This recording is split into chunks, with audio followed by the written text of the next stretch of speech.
Okay, BS की exam के बारे में काफी बच्चे जो थे वो परेशान थे। सो हम एक शॉर्ट वीडियो में बीएस की एग्जाम के बारे में सारी चीजें देखते हैं कि कैसे आपने सॉल्व करना है, क्या क्या चीजें करनी है।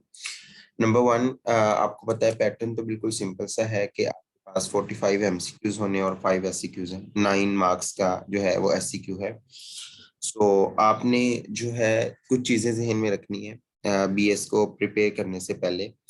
नंबर वन, ये कि आपने एमसीक्यूज के लिए स्पेशल प्रिपरेशन थोड़ी सी करनी है, बिकॉज इसमें एमसीक्यूज के जो ऑप्शंस हैं बहुत क्लोज होते हैं। और इतने क्लोज होते हैं समटाइम आपको दो तीन ऑप्शंस में जो है वो कंफ्यूजन हो रही होती है।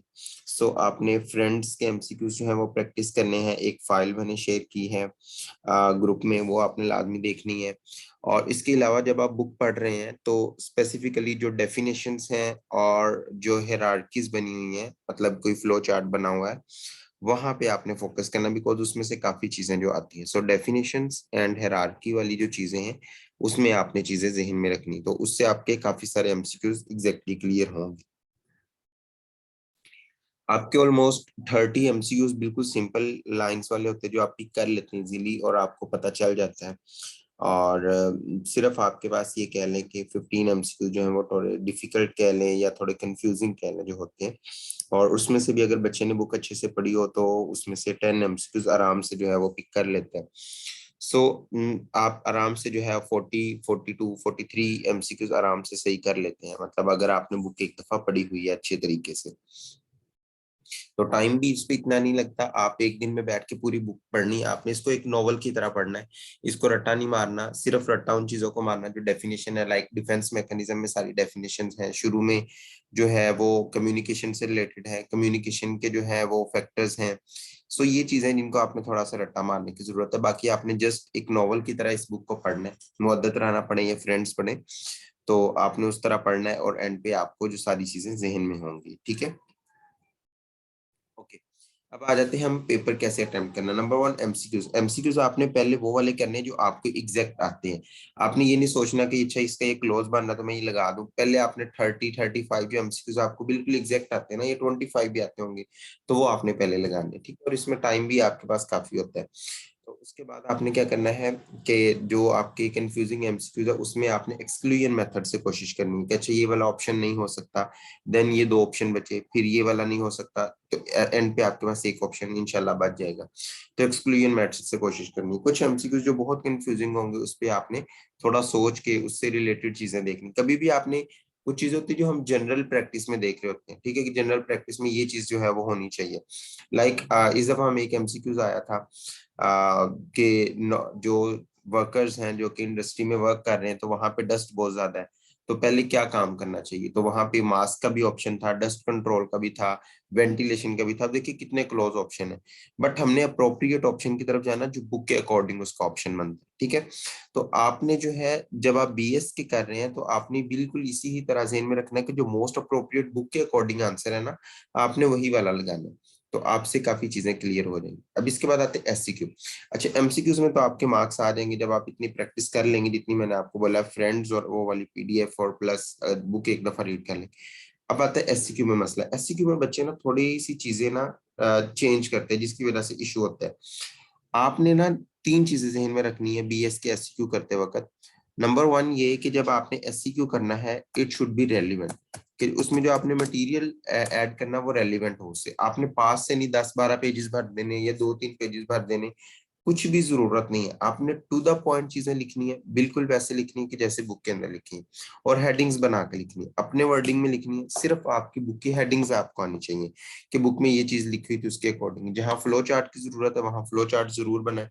तो पहली चीज है रेलिवेंट होनी चाहिए, कोई एक्स्ट्रा चीज लिखने की जरूरत नहीं है वरना मार्क्स कटते हैं उससे। मतलब टीचर इरिटेट होता है कि ये क्या इसने लिखा हुआ है। तो just to the point, like communication से रिलेटेड आता है, बैड न्यूज से रिलेटेड आता है कोई question, so just to the point, या काउंसलिंग से रिलेटेड आता है तो उससे रिलेटेड आप चीजें बताएं जो वहां पे लिखी हुई है। नंबर सेकंड पे जो हेडिंग्स है ना वो आपकी लाजमी होनी चाहिए। हेडिंग्स आपने अच्छे से देनी, और हेडिंग्स से रिलेटेड ये है कि हेडिंग आपने जो है वो उससे रिलेटेड क्वेश्चन देना नहीं। और फ्लो चार्ट्स भी लाजमी होने चाहिए। कोशिश ये करें कि आप जितने भी क्वेश्चन लिखे हैं एक दो के अंदर जरूर जो है वो फ्लो चार्ट्स बनाएं। ठीक हो गया।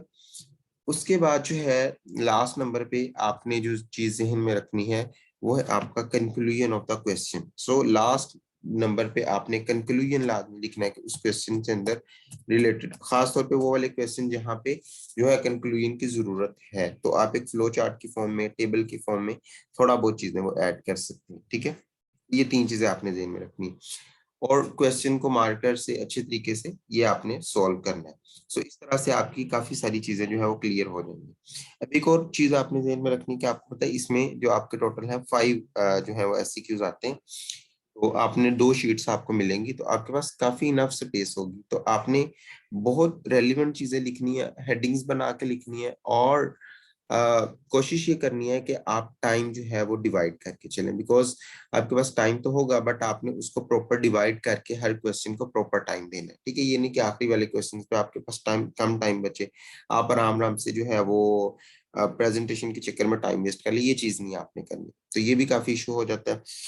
और अब मैं आपको बता दूं कि आपका जो सेक्शन नंबर ए है उसमें से 1 या 2 एससीक्यू कंफर्म आते हैं और क्वेश्चन नंबर ई में से 1 या 2 एससीक्यू कंफर्म आते हैं। सो अगर ए और ई जो है इनमें से मिला के मोस्टली 3 एससीक्यू आ जाते हैं। ठीक है, बाकी जो दरमियान वाले हैं बी, सी और डी, मोदत राना के अकॉर्डिंग इनमें से 2 एससीक्यू आते हैं मोस्टली। ठीक है, ये नॉर्मली पैटर्न होता है। तो ए और ई सेक्शन आपका बहुत अच्छा होना चाहिए और उसमें से जो मैंने क्वेश्चन की लिस्ट शेयर की थी वो वाले क्वेश्चन आपके फिंगर टिप्स पे होने चाहिए।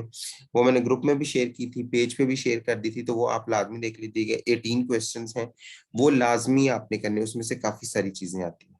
So this is all about कि आपने बीएस का पेपर कैसे देखना है, कैसे सॉल्व करना है।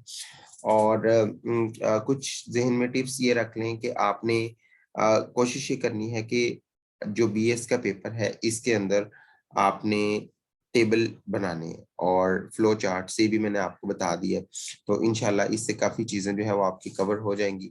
तो क्वेश्चंस 16 जो है वो 18 में मैं शेयर कर दूंगा, वो आप एक दफा देख लीजिएगा। बाकी एमसीक्यू से रिलेटेड डाटा भी हो गया तो आप इंशाल्लाह इससे कवर कर लेंगे। सो दैट्स ऑल, हम जो है कंप्लीट करते हैं।